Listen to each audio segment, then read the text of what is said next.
आज की कहानी का शीर्षक है मूर्ख पड़ोसी। प्राचीन भारत में एक बहुत ही दयालु व्यापारी रहता था। वह निर्धन लोगों को पैसे दान करता था और अपने दोस्तों की हमेशा मदद करता रहता था।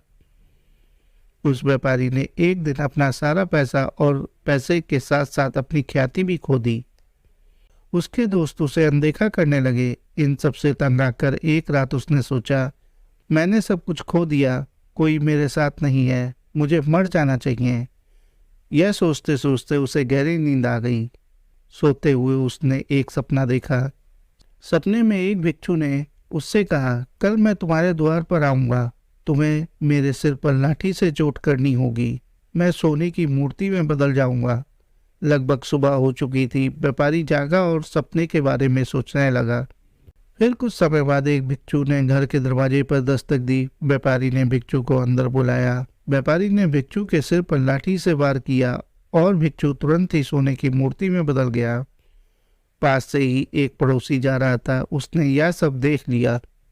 लालची पड़ोसी ने व्यापारी की नकल करने का फैसला किया। अगले दिन पड़ोसी एक आश्रम में गया और कुछ भिक्षुओं से एक कठिन पुस्तक को समझाने के लिए अपने घर आने का आग्रह किया। भिक्षुओं ने उसका आग्रह स्वीकार कर लिया।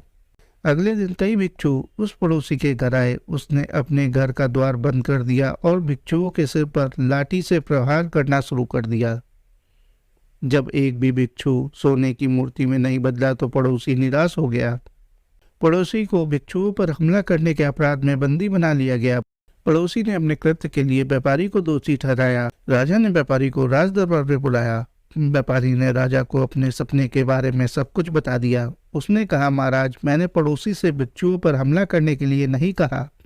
पड़ोसी को यह मूर्खता करने से पहले इसके दुष्परिणामों के बारे में सोचना चाहिए था। राजा व्यापारी की बात से सहमत था।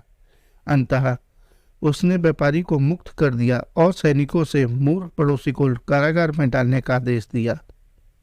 दोस्तों, इसीलिए कहते हैं, बिना सोचे समझे कोई भी कार्य नहीं करना चाहिए।